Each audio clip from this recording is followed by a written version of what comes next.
Hola, 당연히 신뢰는 아니다. We will begin with the opening prayers.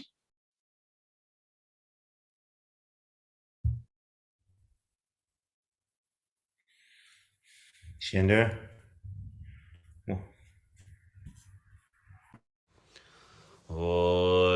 Omdele son George son ye jon den da ye nam da yun de nor boy me jon tele cho juro kun je do be sham lan de ta ra sam so lan shin de da zon je ba ye da zen go bara man Pajo lo sham lo de nga je te ma ren do ban do je gun je pa ro mo de go wa do ze pa arya de ve sham lo ja wa ni le so ra ge se ne ja wa chi shen Gyave denpa jeze pa pa pa to me shablai so so jeve so so ne go je go go bonde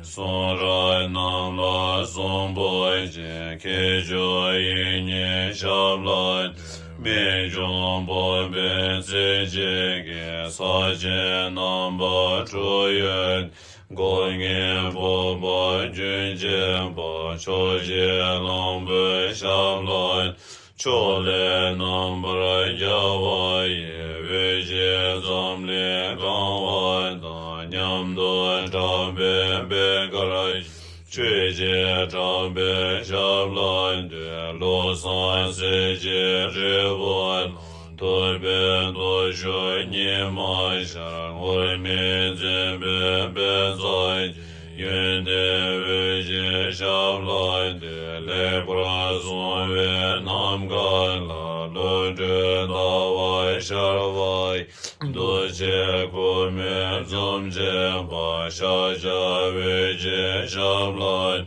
大年节我南京多多年这边人就老家人的滚的别就多就我都不来说咱们连说见都用着切不来家为样乱的把心到进步落着他们举别送上就滚的许多宝宝感觉见着这个滚多就把他们接了另外一节大多加在再来滚多结束进就一节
Shin Lai Je Barai Jo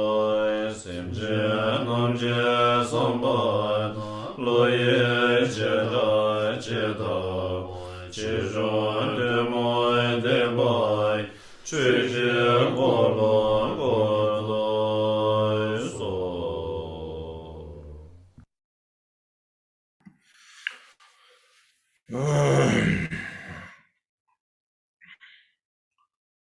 올라서那么那个 sing 对 Now, can you hear me? Please raise your hands if you can hear me. Okay.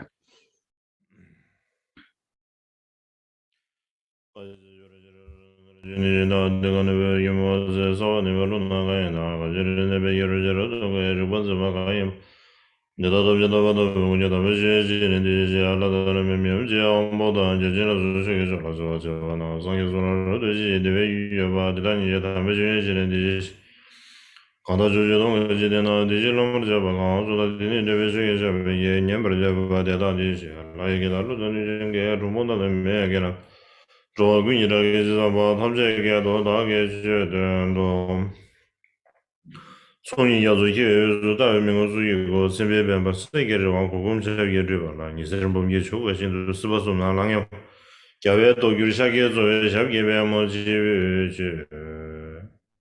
시작하라 개로 이걸 예제배우던 주제는 뭐 예외된 먹은에서 잡아 그 유름 보잘라 차서 번데도 지상을 근소 남아가마 봐 경으로 인조는 시제배를 이도는 좀 저래군이 제대로 주요 매진전을 내조지 그 변주던 라메 토지 경어랑 저 반대자는 말은 뭐지 나게 지으로 배면 되죠라 그래 집에 보내줘 우선도 영어로 자도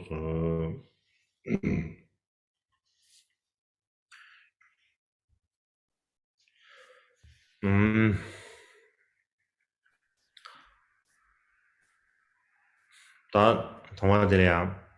아주 시작하죠, 유백이. 에, 긴둥이데. I would like to begin by offering my greetings to the Sanghas in the Shedras, all of the spiritual friends and teachers, the tulkus, and all of the lay and monastic people who are listening, and in particular, to all of my Dharma friends who are listening over the webcast.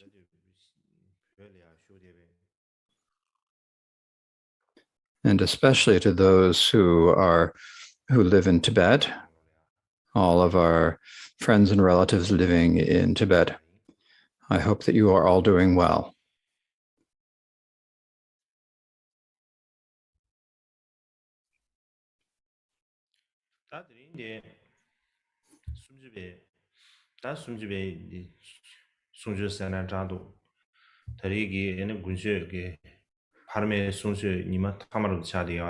Today is the last day of our, what you could say is our teaching on the 30 verses, or of our annual Kaju Guncha winter teachings. Actually, I was going to teach yesterday, but I started to feel a bit unwell and was unable to teach. So for this teaching, I've had a lot of texts that I've had to read. And there's been a lot of preparation for the sake of the translators. And so I've had very little time to sleep at night. No more than 4 or 5 hours a night to sleep. And so when I'm working hard like this, sometimes your body doesn't feel so good. It's not like it's really being sick, but sometimes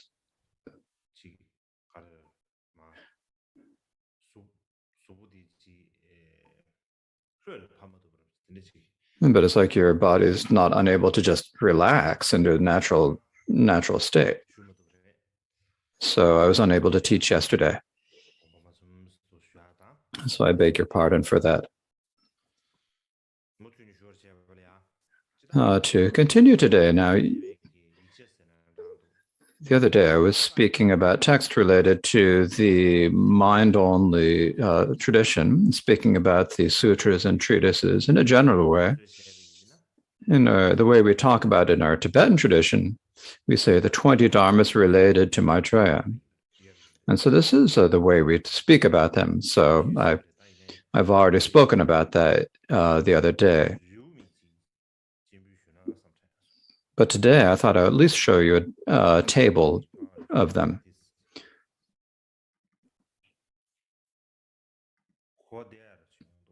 I think if you can see a table or a diagram listing them, then it's easier to understand.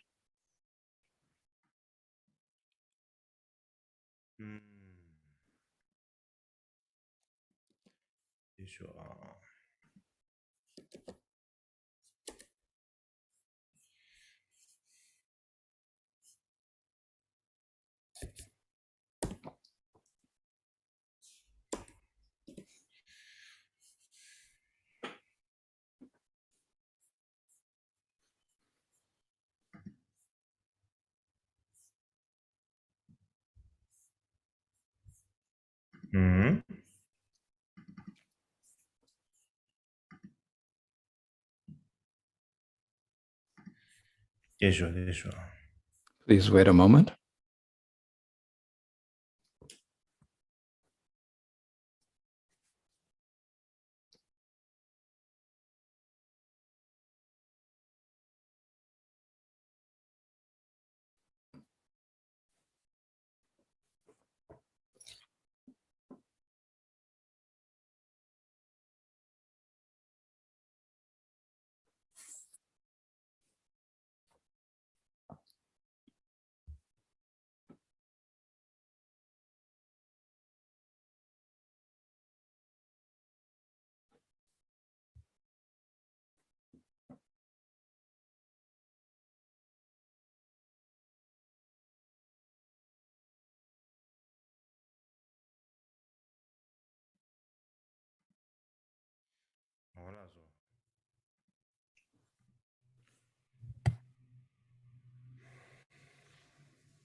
So I'm going to talk about the 20 dharmas related to Maitreya according to our Tibetan way of describing it.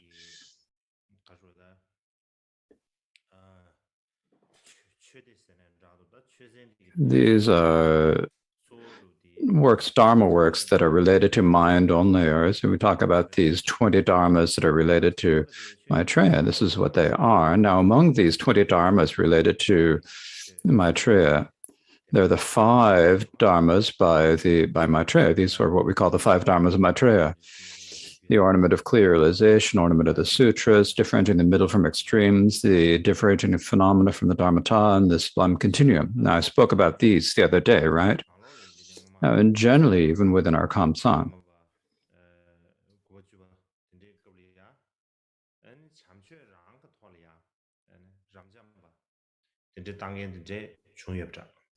During the time of the communists, there were people who had gained the degree of Rabjampa merely from studying the 5 dharmas of Maitreya. So they'd study the 5 dharmas, they'd take the examination, become a Rabjampa. And so this was during the and they would take examinations. This is described as by Karma Chakma. So this is the tradition at the time of the 10th Karmapa. Now, within the 20 dharmas related to Maitreya, there are 3 that are written by Asanga, the Yogacara levels, the Compendium of Abhidharma, and the Mahayana, and the Compendium of Mahayana. Then there are the 11 eights works of Vasubandu. And so these, I don't need to mention each of them. They're the 8 treatises of Maitreya. So that's the way it's described in the Tibetan tradition.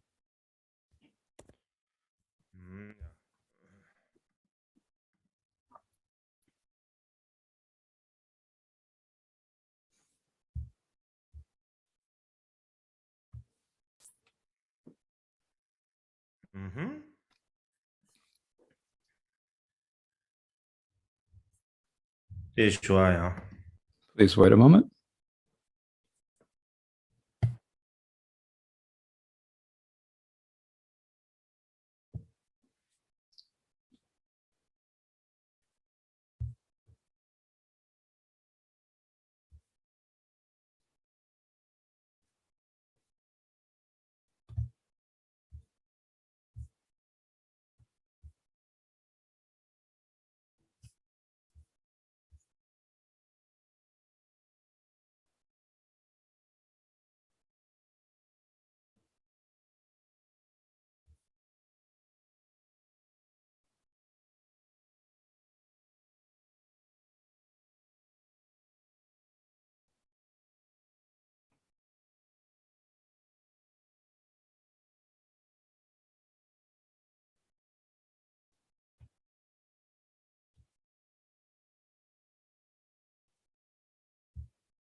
The text is going back and forth. It's not doing what I want it to do. It's giving me a hard time.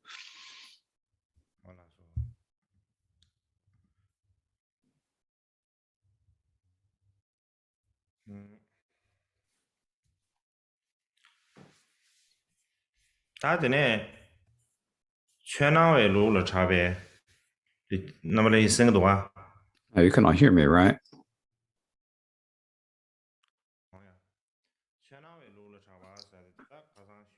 Now, in the Chinese School of Phenomenal Appearances, this is a Chinese mind-only school. This is one of several mind-only schools, and this is the most well-known of them. Actually, later, there was only the School of Phenomenal Appearances, and the other schools disappeared. They had already disappeared. Now, the sutras that form the basis of the mind-only school, according to the School of Phenomenal Appearances, were the 6 treatises and the 11 treatises. When you talk about the 6 treatises, they are the Avatamsaka Sutra, the Sutra Unraveling the Intent, the Sutra The Way of the Tathagata's Qualities, the Sutra of Mahayana Abhidhamma, the Sutra of the Travels to Lanka, and the Ganavyuha Sutra. And then the names of the 11 treatises, just wait a moment, please.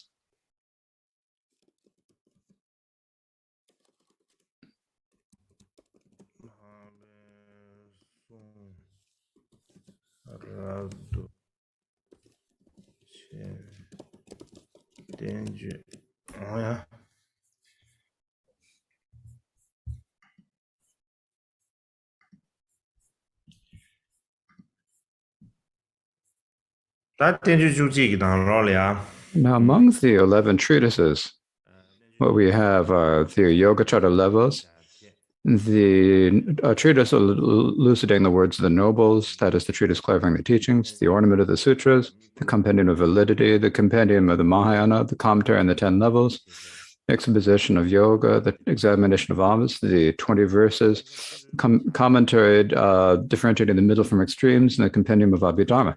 Now, the 30 verses is not included in here because the 30 verses is like the root text, and so it's not included. And this is saying what are the support, the basic, the foundation for that text. So the 30 verses is not included in this list.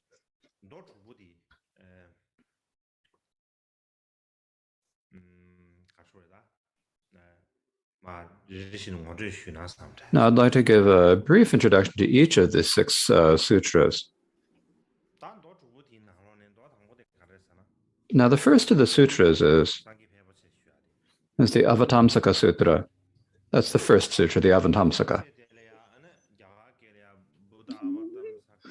Now, the Avatamsaka Sutra is the Bodhavatamsaka Kandritam.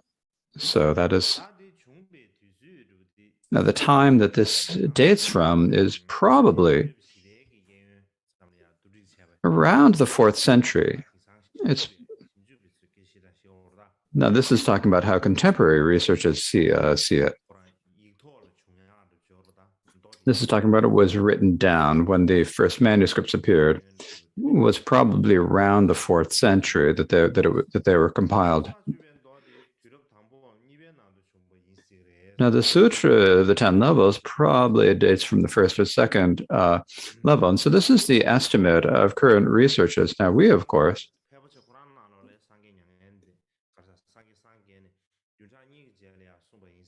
it is what we say is that it's said in the Avatamsaka itself, in the Sutra of the 10 levels, is that the Buddha taught this 2 weeks after he awoke to perfect enlightenment.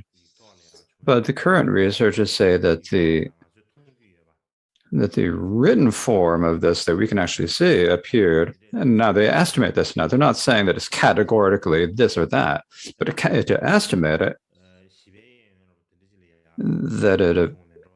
that it appeared somewhere around the 4th century. If you ask, is there a Sanskrit manuscript? There's probably no complete Sanskrit manuscript. Now, what Chinese translations are? Was it translated into Chinese? There are actually several Chinese translations. There is a translation by Buddhabhadra from the Eastern Qim dynasty.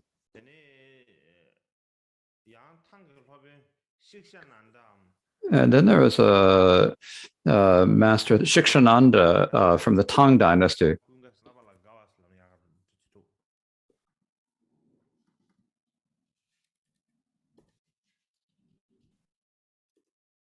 And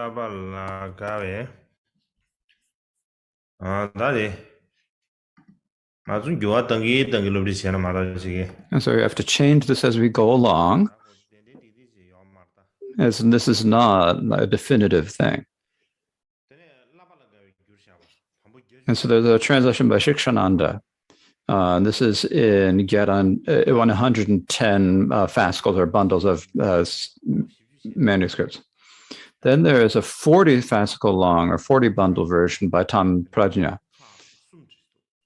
And so there are 3 different translations. Now in Tibetan, according to the Pantangma catalog,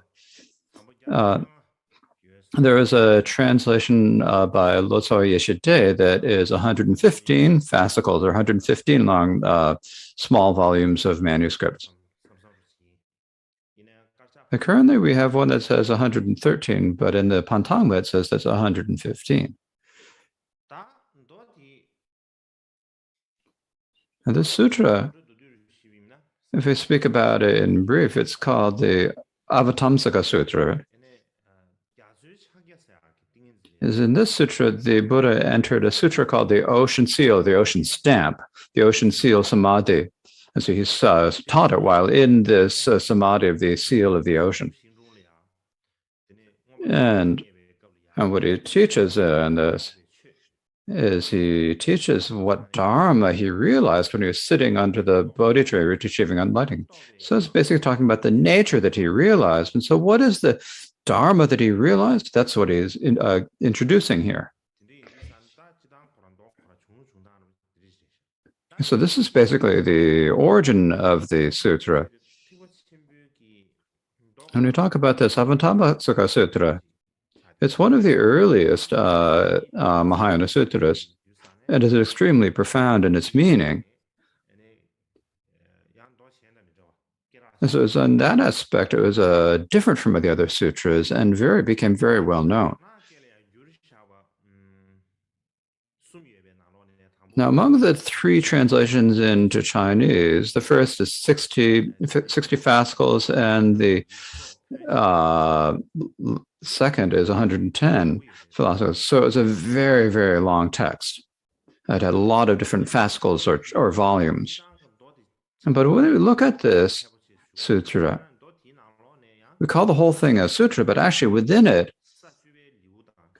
there are in particular chapter and 10 levels in the chapter of entering the Dharma expanse, which I think about in terms of the times, they're estimated to probably be earlier texts. And the reason is because there is the chapter on the 10 levels was extracted and called the Sutra of 10 Levels, and that was translated early. And if we look at the time of the translation, the chapter, the 10 levels, and the chapter of entering the Dharma expanse were probably from an earlier time. So this is the estimate. Likewise, these two chapters on the 10 levels and entering the Dharma expanse are, in terms of their content, they're different from the other chapters. And in particular, the chapter on the 10 levels is extremely important for the mind only. So it was taken out, and became what is called the Sutra of the 10 Levels. And so there is that independent sutra, right? But in actuality, the Sutra of the 10 Levels is like a chapter of the Avatamsaka that is taken and presented separately. Many people think that the Sutra of the 10 Levels is an independent sutra, that it's a different sutra. So I think there are probably who think this, but in actuality, it is actually a chapter of the Avatamsaka Sutra. Now, if we think about it in terms of China, this is an extremely important sutra. The reason for this is that they're among the various different schools that flourished in China. One of the most important was the Avatamsaka school. Now, the indispensable dharma of this text was the Avatamsaka Sutra. Likewise, there was it was an extremely well-known sutra throughout China. It was even if we think about it in India, actually, for the Yogacara mind only, the Avatamsaka was extremely influential. How it was influential is that within this sutra, there was taught when the Buddha entered the ocean seal samadhi and then taught the sutra. So he's sitting in samadhi, he was sitting in yoga and teaching the experience of his yoga. And when you're teaching the yogic experience, if it's speaking in terms of experience, the thought of the entire sutra is really very close to the thought of the mind only. The entire sutra is really tending in the mind only direction. So you can see this form of it tending in that way. And within it, there in the chapter, The Emanations of Suyama's Realm, and the chapter, The 10 Levels, there are two citations, and these two citations were extremely important for the mind only. So what they are is, as I mentioned the other day, the mind is like an artist. The mind makes the artist. All these worlds that there are in the universe are painted by mind. So if you have a skilled artist, they can draw any sort of drawing, right? Similarly,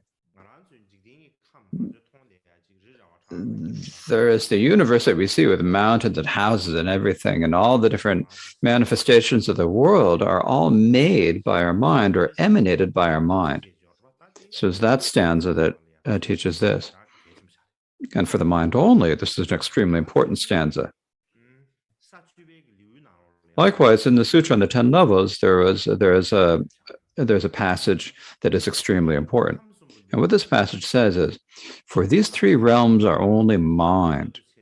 The Tathagata described what the 12 links of becoming are. He said they all dwell in a single mind. And so this is what it says, right? Now, of course, there are many different trances. There's some differences in the words. Some of them begin saying, "Oh, child of the Buddhas, the three worlds are only mind." And so there's a difference of whether these words, "Oh, child of the Buddhas," and some say these three realms are only mind. And so this is a very important passage. Now, as I mentioned before, these two passages that came from the Avatamsaka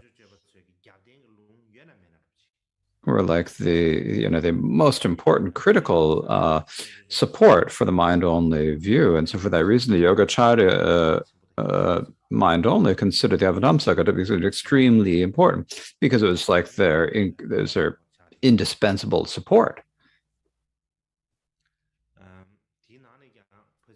And now within it, of course,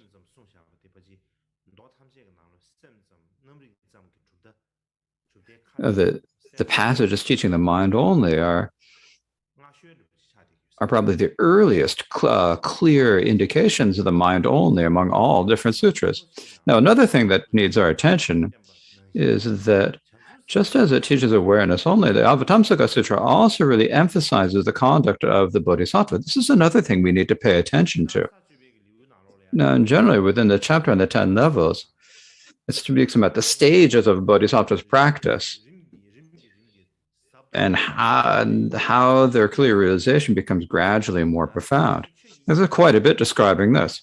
Likewise, the chapter on entering the Dharma expanse describes how Kumara Sudana followed 53 spiritual friends. And this is very well known, right? Often when we talk about following a spiritual master and be giving teachings on that. There's a lot of discussion of how Kumara Sudana followed the 53 spiritual friends, right? In any case, he was the Bodhisattva was considered very important, and they had infinite courage to seek out the true Dharma. They had excellent courage that is superior to any others, and so it speaks about this, right? And so for this way, the Avatamsaka Sutra it really emphasizes the conduct of the bodhisattvas in its teaching. This is the type of sutra it is. So in order to talk about the connection between the Avatamsaka and the mind only, I've given this brief introduction to the Avatamsaka. Now, among the second of the 6 sutras is the Sutra Unraveling the Intent. Now, I don't need to recite the Sanskrit. I can't read it with a good pronunciation. I haven't trained. So if I can't pronounce it properly, it's not. It doesn't feel comfortable to read it. Now, when you talk about when did the written form appear, what researchers say, their opinion is that it probably appeared in the 4th century. And so, are there Sanskrit manuscripts? There is not. None has been found yet. Now, when we talk about whether or not there's a Sanskrit manuscript,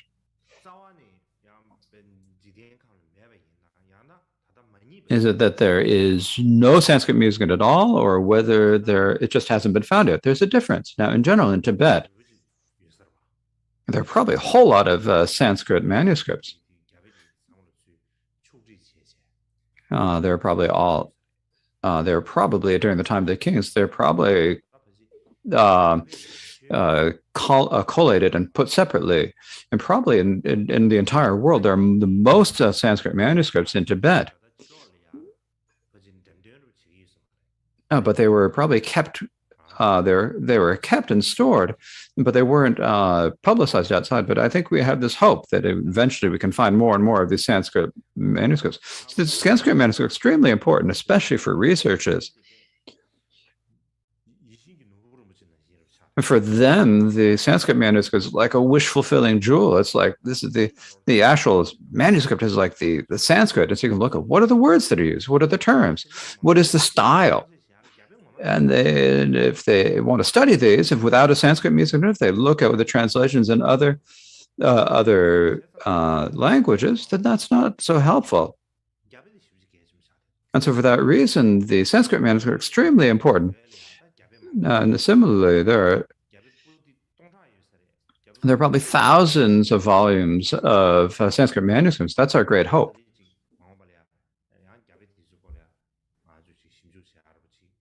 And so I think in the future, I think we have a great opportunity to research Sanskrit texts in the future.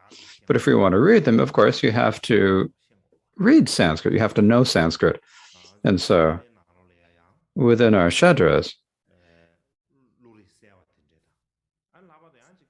perhaps some of our more intelligent students in the Shadras and Palsa, maybe some Khenpos there are many Khenpos who have finished their education and who don't have much work. And if they can, as I said the other day, if you can study Sanskrit, that's good. If you can study Pali, that's good. You should also study Chinese and other languages. And the aim for studying these should be to research the Buddhist Dharma. And if you study the language with that aim, then the effort you put into it will definitely be meaningful or be fruitful. Now, when to talk about the sutra unraveling the intent, there are several Chinese translations. There is a 5 Haskell version translated by Bodhiruchi, then a 5 volume or 5 Haskell version translated by Tang Xuanzang, and a 1 Haskell version translated by Paramatta. And there's a 2 Haskell version translated by Gunabhadra of the Sung dynasty. So there's several ones. In the Tibetan, there is one where the translator's name is not recorded, and it's 4 Haskells, 4 volumes. And so there's that sutra of unraveling the intent. Now, if we speak about the content of this sutra, this is the earliest and most well-known text to teach the mind-only philosophy. So this is the earliest. Now, generally, let's take the form of a sutra. It's called a sutra, has the form of a sutra, but if we look at it in terms of its content, because it has a sort of form of really analyzing the Dharma, it's kind of very similar to the Abhidharma. And so in this sense, it has a kind of a different, it's different from other sutras. It's more like it's taught in a way that it really distinguishes the different types of phenomena. So it's more of like a treatise. And so this is a very important or a very big difference for the sutra. Now, as I said, that there are the 4 Chinese translations, but for the school of phenomenal appearances, the primarily one that they use was the translation by Xuanzang. They use that one.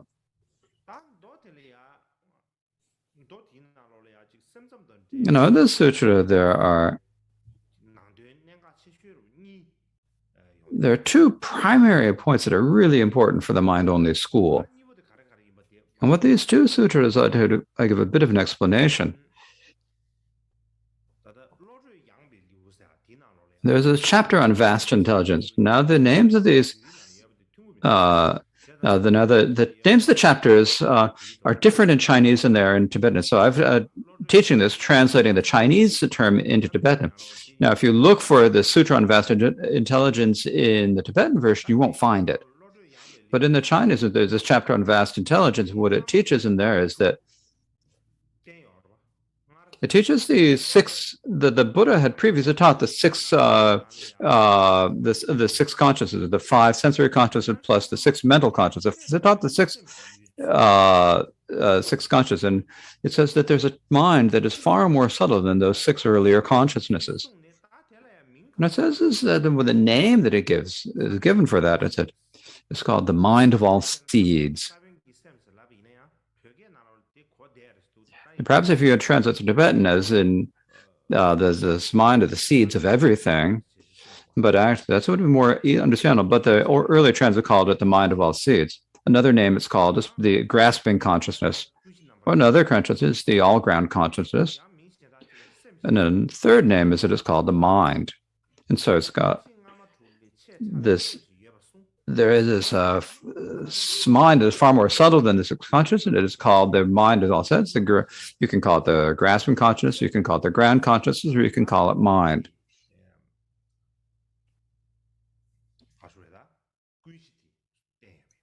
And so this is teaching the all ground.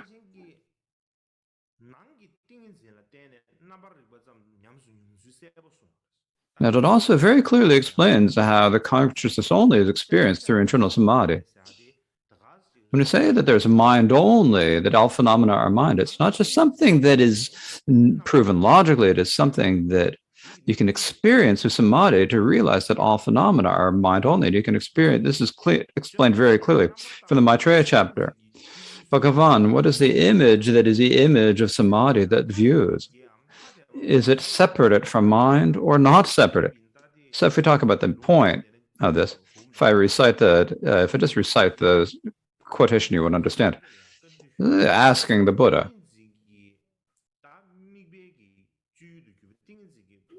when you're meditating on samadhi and you're resting in samadhi, there's like the image that you see of the external things, or the image of external things.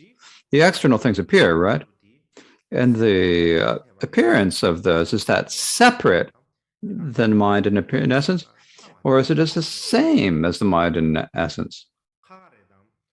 Is it different? Or is it the same in essence? And the person asking was Maitreya. And what the Buddha said is, it is not separate. It is not separate in essence from mind. And the reason why it's not separate is because that image is merely awareness. That Maitreya have explained that the consciousness is distinguished from the mere awareness of the force. It is not something that is other than mind, that is separate from, that comes from the external mind itself appearing as the external object. It is a cognitive image in the mind itself. As I've said, I have explained that consciousness is distinguished by mere awareness of the focus. So the object experienced by samadhi is known to be awareness only because of the experience of samadhi itself. Likewise, in the Sutra Unraveling the Tenth, there are discussion of the three characteristics, or the three essences, and the three lacks of nature. So it explains and emphasizes these as well. Similarly, as I have already discussed, it talks about how to differentiate the definitive and the expeditive meaning of the three views of Dharma. So this is also, that discussion originates from the Sutra Unraveling the Intent. And when they're talking about the views of the ground consciousness, or the three characters, or three natures, and the three lacks of nature, now each of these determinations or views or procedures, each of them have various different sources. Where did the ground consciousness come from? What is the origin of the three characters? What is the origin of the three lacks of nature? If you look for them, these presentations each have their own sources, but within the Sutra Unraveling the Intent, they're all taught together. So what was taught in fragments in other sutras and gathers them all together and teaches them all together.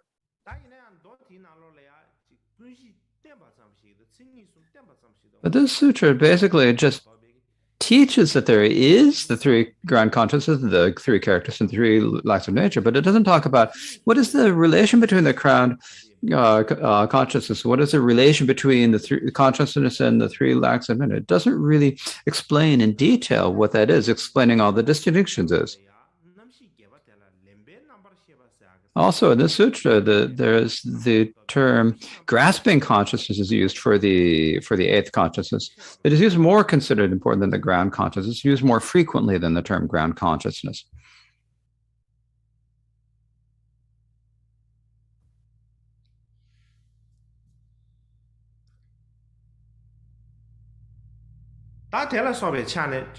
So in terms of this expanse, the Sutra, the Unraveling the Expanse, is like one of the early mind-only sutras. And the reason for this is that the mind is basically is mentioned, the three characters are mentioned, but the relation between them are not clearly taught. So therefore, the Sutra Unraveling the Tent must have been one of the earliest mind-only sutras. Because the later sutras, in later sutras, the presentations of these become clear. The relations between these features become clearer and clearer. And so for that reason, they estimate that the Sutra Unraveling the Intent must be one of the earliest sutras. Likewise, in this sutra, one thing it teaches is one feature, characteristic of the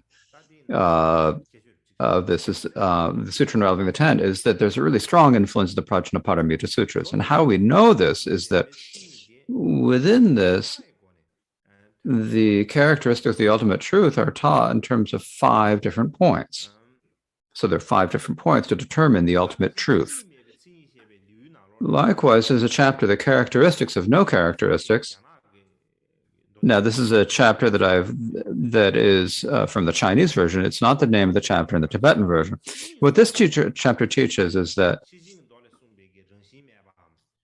the lack of nature taught in the Prajnaparamita is that the Prajnaparamita teaches how everything does not truly exist, and it explains this in terms of the 3 characteristics. In explaining in this way,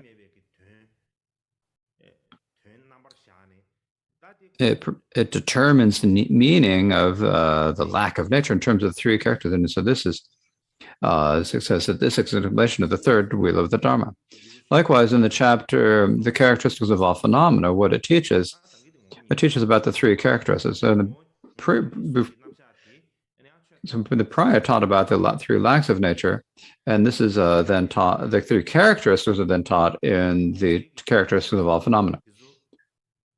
So basically, the primary meaning of the Unraveling Tradition is very similar of the Prajnaparamita, and it shows that the Prajnaparamita Sutras had exerted a great influence on it, as the mind-only scholars say. So first, we better have this. We better take our 30-minute intermission.